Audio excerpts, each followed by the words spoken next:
Alors bonjour, Ladjli, réalisateur. Bonjour, Mehdi Idir, réalisateur. Et on est rédacteur en chef de Click.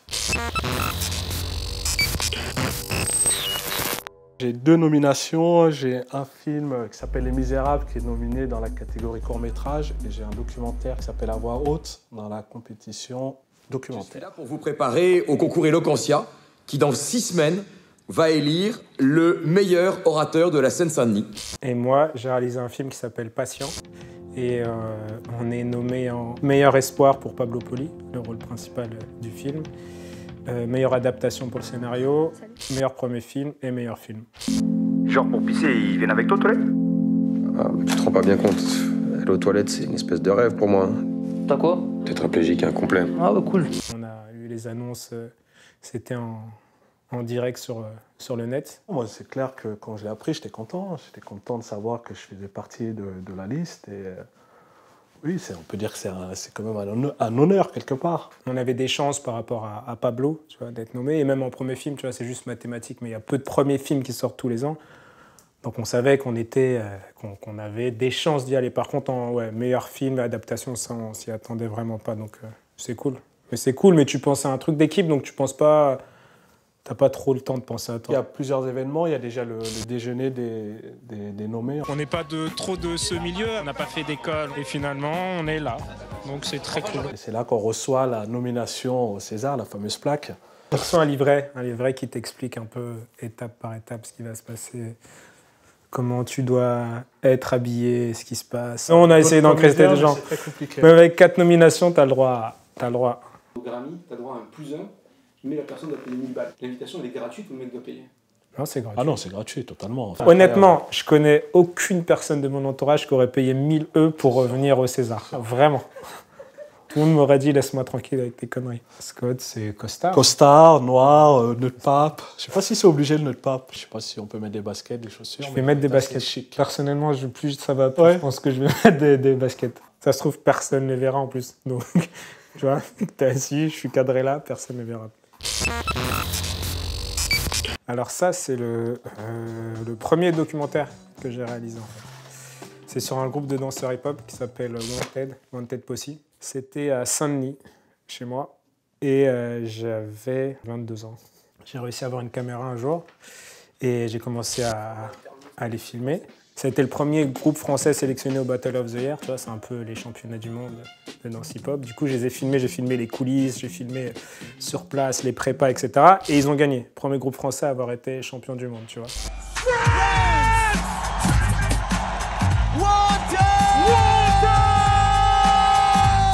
Donc je me suis retrouvé avec des images de ouf.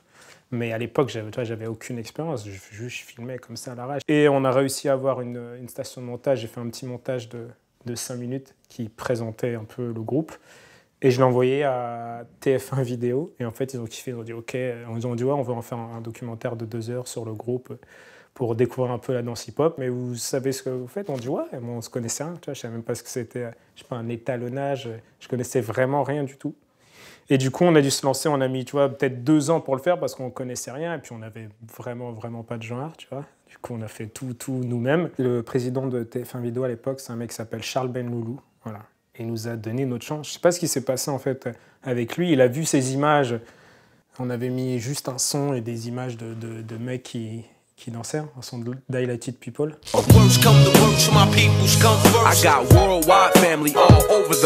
Sur le coup, le mec il dit ok, bah maintenant c'est bon, d'accord, bah va falloir créer une prod, va falloir nous livrer un master, clearer les droits. On savait absolument pas ce que c'était, mais on a dit ouais, ok, pas de souci, t'inquiète, y a pas de problème, on va gérer, on va gérer.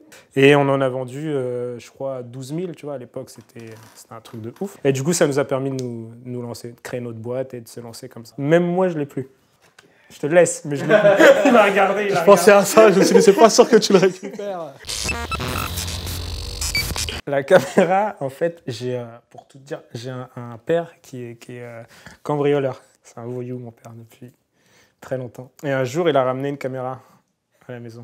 Vous voulez une PC2, les petites Sony PC2. Et à l'époque, je me rappelle, j'avais vu le film American Beauty. Et tu vois, il a cette caméra dans le truc. Et j'avais pété un câble sur cette caméra. J'ai vu que ça, je crois, dans le film. J'ai dit, putain, si j'avais ce truc-là, je filmerais tout le temps. Et du coup, il me l'a ramené un jour. Il m'a dit, ouais, tu connais pas quelqu'un dans la cité qui veut l'acheter? Et j'ai dit, mais moi, je l'avais. Il m'a dit, bah, vas-y, prends-la. On peut dédicacer la personne qui se fait cambrioler par ton rêve. Merci, c'est vrai, j'ai jamais pensé. J'ai jamais pensé à ça, c'est vrai. C'est grâce à cette personne.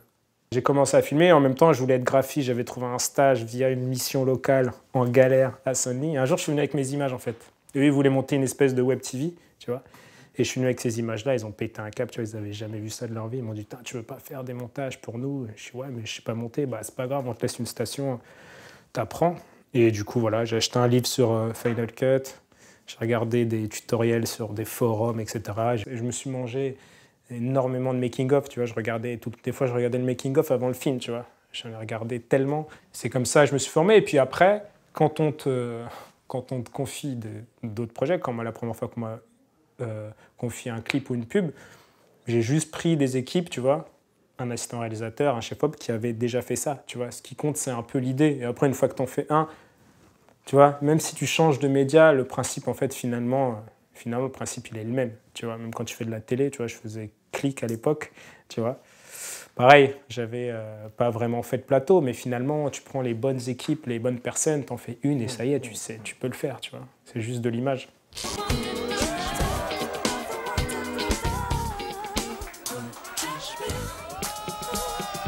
Le fameux DVD de Courtrage May.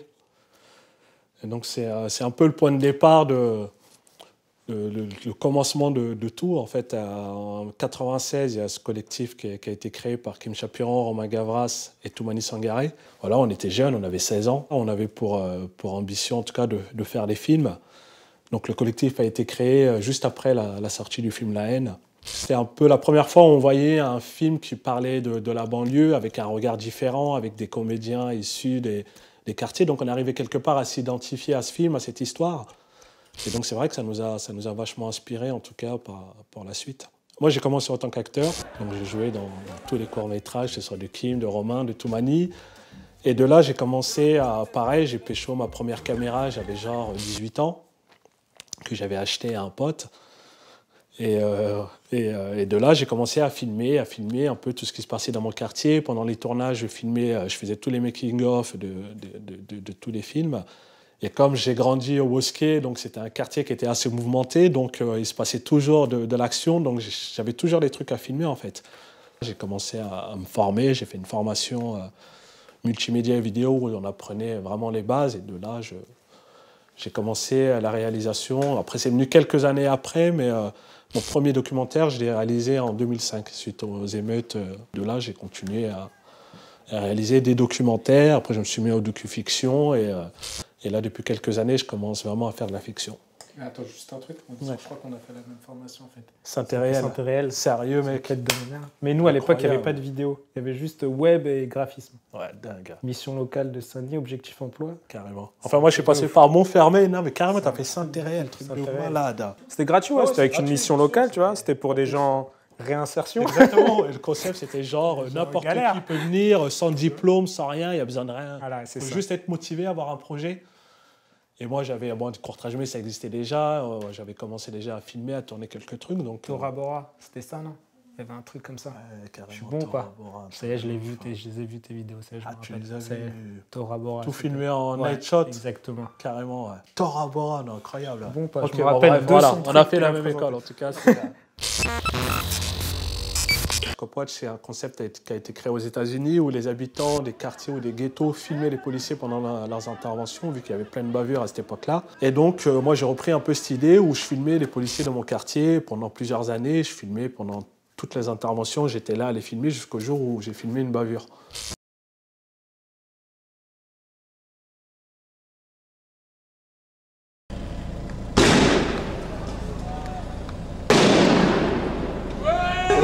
Tu remontes plus, ça tire. Par derrière. Fais le tour.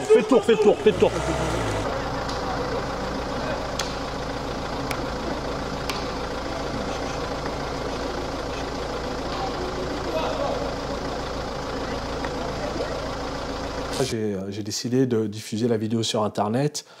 Le lendemain, toute la presse a repris. Voilà, ça a fait un scandale. Il y a une enquête de l'IGS.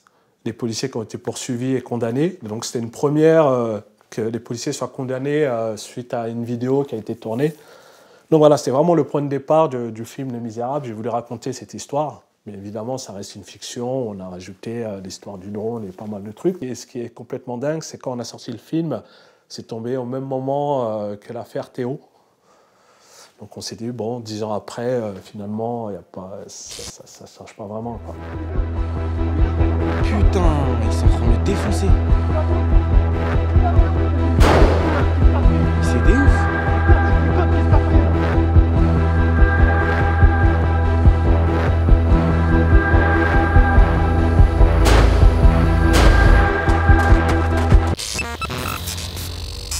Moi, j'ai toujours filmé avec ma caméra, les gens près d'eux, je les traquais, j'étais là tout le temps. Donc, j'ai essayé de garder ce style très proche du documentaire et le mélanger aussi à la fiction. Donc, j'ai essayé de garder ce truc. On est caméra embarquée tout le temps, proche des gens, à hauteur d'homme. Ça ramène ce côté très réaliste dans le film Les Misérables, ce que j'ai voulu garder, en tout cas, de l'expérience que j'ai pu avoir avec mes documentaires. J'aime bien quand il y a du mouvement, quand il se passe tout le temps en mouvement, on va chercher des trucs, on zoome dans l'image.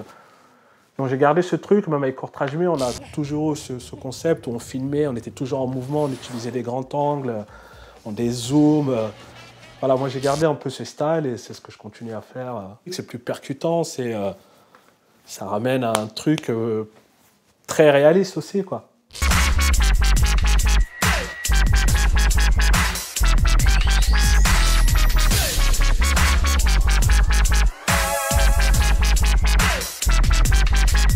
En fait, c'est plutôt la période clip, moi, qui m'a formé, tu vois. J'ai fait pas mal de clips où là, on pouvait mettre un peu de budget, où là, tu vois, j'aime bien utiliser tout ce qui est machinerie, tout ce qui est stead, Ronin, Cru, tu vois.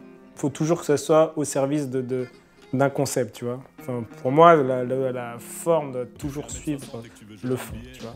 Du coup, là, sur le film, en tout cas sur Patient, on a fait l'inverse. Ça se passe dans un hôpital. L'hôpital dans lequel on a tourné, il est très visuel, des espèces de longs couloirs. Donc, on s'est dit qu'on allait utiliser ces perspectives. Et le point de départ de notre réalisation, en fait, c'était de se dire, en fait, la caméra va suivre l'évolution physique du personnage. C'est-à-dire, au tout début du film, il est alité, il a très peu de mobilité, on a fait des plans très serrés, il n'y a aucun mouvement de caméra, c'est fixe, un peu désaxé, tu vois, pour montrer que tu vois, son monde est restreint. Pas beaucoup de découpage, tu vois, sur les séquences, on faisait 3 plans max sur le début du film, jusqu'au moment où il a enfin son fauteuil. Et là, il y a un premier mouvement où c'est la première fois qu'il y a un mouvement de caméra, et là on écarte, et là il y a un long mouvement qui le suit dans le premier couloir, et plus il avance, et plus il y a des mouvements de caméra complexes pour montrer que tu vois, sa mobilité évolue. Donc c'est ça notre point de départ, et de filmer tout à hauteur de fauteuil. Un travelling, c'est un mouvement de caméra, tu vois, droite, gauche, ou gauche, droite, ou avant, arrière. Voilà. Quand la caméra bouge, on appelle ça un travelling. Après, il y a plusieurs façons de le faire. Soit il y a des rails, soit il y a des steadicam. Voilà, c'est un appareil qui permet de marcher avec fluidité. Voilà, la caméra, tu ne sens pas les secousses de la personne qui marche. On a utilisé des machineries sur roulettes qu'on pouvait pousser pour qu'il y ait l'espèce de même rythme, même roulis que sur les fauteuils roulants. Il y a souvent des clips dans les films pour montrer que le temps passe. Souvent, la forme n'est pas là, en fait. Tu vois, souvent, c'est des bouts d'images de rush où il n'y a pas vraiment de concept technique, tu vois, qui montre cette évolution. Donc nous, on en a fait 2 dans le film. Un premier où on filme en très serré, en slow motion, voilà. Et un autre où c'est un travelling, en fait, un travelling gauche-droite, où on passe à travers les murs et à chaque fois, on trouve notre personnage, notre héros, à différents moments, avec différentes personnes, à différents moments de sa vie. C'était 2 passages qui clôt des chapitres du film, qui clôt le chapitre 1 pour celui sur Lunatic, clôt le chapitre 2 pour celui sur Nas, où on voulait montrer le temps qui passe. On y grandit en perdant l'innocence, que chacun nous possède à sa naissance. Combat nos faiblesses, fortifie mon mental, sanctifie mon âme, mon essence. Adam structure mon ADN. Les erreurs n'appartiennent qu'à nous-mêmes. Pas le temps pour les regrets. Pas le temps pour les regrets. Fake dog, no love, you get the slug. See me full gusto, your luck low. I didn't know till I was drunk though. You freak niggas played out, get fucked and ate out. Prostitute turn bitch, I got the gauge out. 96 ways I made out. Montana way, the good FLL. Tu peux me passer le sel? En tant qu'artiste, en tant que réalisateur, je me dis surtout pas que je suis un porte-parole ou quoi que ce soit. Je me dis juste que, d'une, je suis témoin d'une époque. Et de deux, j'essaie en tout cas de donner la parole aux habitants qu'on n'entend pas forcément. Donc c'est important de le faire. Moi, j'habite dans ces quartiers-là depuis tout le temps. Et avec le temps, il y a une certaine confiance qui s'est installée. Et ce qu'il faut dire aussi, c'est que les journalistes, depuis bien avant les émeutes et après les émeutes, il y a vraiment un fossé qui s'est creusé entre et les habitants et les journalistes. Aujourd'hui, les habitants, clairement, ne font plus du tout confiance aux journalistes. Donc nous, on essaie d'apporter une autre voix. Je trouve que c'est important de le faire. L'histoire, c'est Pento, c'est un nouveau qui débarque et c'est sa première journée avec cette équipe de la BAC. Et moi, ce que je raconte à la fin, la dernière scène avec Cochon Rose, c'est juste la routine, quoi. Malgré tout ce qui a pu se passer dans la journée, bah, la routine reprend son cours et c'est reparti pour des nouvelles aventures. Je peux jouer avec vous ou pas? Oui. On fait comment? 007. Fais attention quand on traverse, hein. Il fait comment, Cochon Rose? Ce que je voulais expliquer, c'est aussi les liens entre les habitants et la police. Ce n'est pas juste des rapports de force. À un moment donné, quand tu es là depuis X années, que tu tournes dans ces quartiers en moyenne 8 heures par jour, tu es confronté au même mec, bah, à un moment donné, il y a un lien qui se crée forcément et à un moment donné, vous vous dites qu'il faut discuter dans l'intérêt de tous. L'idée, c'est qu'on veut réadapter le cours en long métrage. Donc là, on écrit. Ça va faire 6 mois qu'on est en écriture. On aimerait tourner cet été, si tout se passe bien, si on arrive à trouver des financements. C'est un peu logique, quoi qu'il arrive, tu t'inspires de ce qui t'entoure, tu vois. Bah, avec Fabien, on est en Grand Corps, on est encore à Saint-Denis. On fait pas mal de choses à côté, tu vois, avec des associations. Ça devient un truc logique, donc tu vois, sur le premier, c'était l'adaptation du livre, mais ça faisait longtemps qu'on parlait de cette adaptation, tu vois, parce qu'on trouvait l'histoire intéressante. Et là, le second film, ça va être l'histoire d'une CPE qui débarque de province et qui est parachutée dans un collège à Saint-Denis. Et pareil, ça, on l'a trouvé parce qu'il s'avère que j'ai un cousin qui est un CPE, un rebeu, qui est dans un collège de REP, d'ailleurs, ça s'appelle maintenant. Et du coup, ça m'a inspiré. En écoutant ces histoires, c'est ce qui nous a inspiré. Et puis, ça fait longtemps qu'on se dit qu'il faut faire un truc autour de la jeunesse de chez nous. L'avantage que j'ai eu, c'est que c'est des super bons comédiens. Ça, c'est un avantage qui joue énormément. Les deux, c'est des gens avec qui j'ai l'habitude de bosser, notamment Alexis Manenti. J'ai tourné plusieurs projets avec lui, notamment le docu-fiction Go Fast Connection et Jouer dedans. Donc, on avait déjà une expérience ensemble. Lors de l'interpellation, l'un des dealers était en possession de quelques grammes de cannabis. Putain! T'inquiète comment ils font. Putain, ça pousse à venir. Je laisse une grosse part de liberté aux comédiens. Je leur donne vraiment une direction à prendre. Après, à eux presque démerdez-vous, quoi, les gars. Je vous donne votre direction. Utilisez vos mots, utilisez vos intonations. Allez-y, quoi. Faites-vous plaisir. N'hésitez pas à faire des propositions. Quand ça marche, je valide. Quand ça marche pas, je les redirige. Et puis voilà. Mais j'essaie d'être au plus près de la réalité. Je sais pas si ça peut s'apprendre, en fait. C'est très bizarre, mais tu sens tout de suite quand c'est faux ou quand c'est pas faux. Déjà. Ensuite, c'est juste une histoire de comment tu vas tirer le meilleur de la personne et comment tu vas lui parler, tu vois. Et je pense que respectivement, on a fait tellement de projets avant. On a géré des gens qui étaient devant la caméra et derrière la caméra que tu sais comment leur parler, tu vois, tu sais comment leur faire comprendre ce que tu veux vraiment. Et au-delà de ça, nous aussi, on a eu de la chance de tomber sur des acteurs extraordinaires. Tu vois, nous, on a fait un très long casting parce qu'en plus, nous, notre but dès le départ, c'était de mettre en avant des acteurs pas connus, tu vois. Donc, du coup, ça a été beaucoup plus difficile à financer ce film, tu vois. Il n'y a aucune chaîne hertzienne qui nous a suivis. On a de la chance déjà parce que nos producteurs nous ont suivis. Jusqu'au bout, ils ont dit non, mais ils ont raison. Et on a travaillé avec un directeur de casting qui s'appelle David Bertrand et qui est très à l'écoute de ce qui se passe autour de lui, des nouveaux acteurs, etc.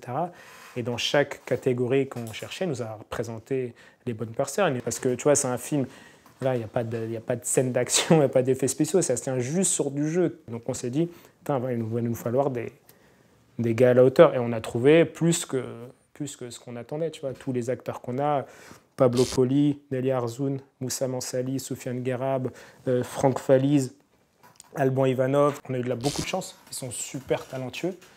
Et c'est ça qui, je pense, c'est ça qui a fait tout le film, en fait. Je pense qu'il n'y aurait pas d'équipe, on n'aurait pas fait tout ça. Je pense qu'on ne serait pas là aujourd'hui, c'est évident. Moi, jamais de ma vie, un jour, je me suis dit, je vais faire du cinéma ou je vais être réalisateur. Je savais même pas que ça existait, tous ces métiers-là, quoi, tu vois, vraiment. Donc, on a eu la chance d'avoir des potes qui étaient un peu dans le milieu. Donc, on a évolué avec eux, on a appris avec eux, on a découvert leur univers et voilà, ça nous a plu et on n'a pas lâché, quoi.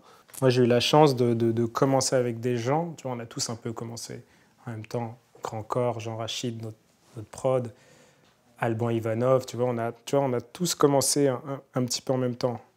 Il n'y avait encore personne vraiment d'installé dans ce milieu, tu vois, mais on a évolué tous ensemble et chacun a bossé avec l'autre. Et tu vois, pour Grand Corps, ça a fonctionné. Du coup, ça nous a donné accès à faire des clips, faire des captations, etc., etc. C'est de la persévérance, c'est l'espèce de petit réseau que tu crées qui grandit avec toi. Mais bien sûr, c'est le plus important. En plus, voilà, moi, j'ai une grande famille. On vient de milieux où la densité est très forte. Donc moi, j'ai toujours marché en équipe, tu vois. Moi, j'ai jamais été solo de ma vie, tu vois. J'ai toujours fonctionné en meute, tu vois. Donc là, on a créé une autre meute dans le taf. Et pour moi, c'est le plus important, tu vois. Ça fait 15 ans qu'on est ensemble. Là, on bosse encore sur un autre film, tu vois. La même année, je vois qu'Alban, il était dans les prénommés en comédien. Nous, on est nommés. Je vois Ladj qui est nommé, tu vois. Parce qu'on se connaît aussi. Se retrouver tous là. C'est très chaud. De voir que chacun évolue de son côté et que finalement, on arrive tous à se retrouver, à tous bosser ensemble, à tous être liés. C'est super important et ça fait super plaisir, surtout. C'est un milieu qui est très, très dur. Mais je le dis, hein, souvent, les gens ils viennent me voir. Attends, j'ai envie de me lancer dans le cinéma, je vais faire des films, je vais faire de la réal. Je lui dis, accroche-toi, quoi. Tu as intérêt à avoir des gens derrière toi qui te soutiennent et qui t'appuient parce que c'est un milieu qui est très, très dur. C'est un milieu qui est assez fermé. Il faut avoir un réseau pour pouvoir bosser. C'est pas évident. Il faut beaucoup de motivation et de passion, surtout. Courtrajmé, ça fait 20 ans. Il n'y a que là, au bout de 20 ans, où ça commence un peu à payer. Donc, il faut être passionné déjà d'une. Il ne faut vraiment pas le faire pour l'argent ou... Il faut être un vrai passionné et surtout être patient et beaucoup de travail. Mais énormément de travail. Il faut essayer de ne pas lâcher l'affaire. Et puis maintenant, avec le net, tu vois, les gens peuvent facilement voir ton travail. Je pense que Ladj et moi, je pense qu'on est une des toutes premières générations de mecs qui ont commencé dans leur coin et qui ont mis des trucs sur le net. On est les premiers à entrer... Bien sûr, même avec, grâce à ça, tu vois. On a commencé vraiment au tout début du numérique. Ouais, quand il y avait les toutes premières caméras numériques sont sorties, pour nous, c'était la révolution. Et à côté de ça, il y avait Internet qui était là, on pouvait diffuser nos films gratuitement, les gens pouvaient les voir. Et même pas YouTube à l'époque. Et même pas YouTube, ouais, complètement. Donc on a commencé YouTube, Dailymotion, tous les réseaux sociaux, et ça n'existait pas. Tu vois, je pense qu'on est ces premières générations, et je pense qu'il va y en avoir de plus en plus. Après, on a eu, avant tout, oui, c'est... des rencontres, c'est ton réseau, et c'est surtout, ne pas lâcher l'affaire. Tu vois, surtout qu'on vient tous les deux d'un milieu où, voilà, moi, autour de moi, des potes, des mecs de mon quartier, ma famille, ça va, j'ai eu de la chance déjà, ma famille, tu vois, m'a soutenu. Mais quand tu dis tu veux faire ça, ils disent, mais qu'est-ce que tu racontes, tu vois? Ils comprennent pas. N'importe quoi, ils comprennent même pas, tu vois. Ils comprennent pas. Tu vas travailler et ferme-la. Tu sors, tu vas travailler. C'est encore en vrai, c'est encore plus dur. À la fin du mois, il n'y a pas de salaire, il n'y a pas de fiche de paie, il n'y a rien, ils ne comprennent pas. Tous les jours, tu vas travailler, tu reviens, tu as fait des films et finalement... Exactement. Il fallait leur faire comprendre qu'il fallait être patient, ça prend du temps.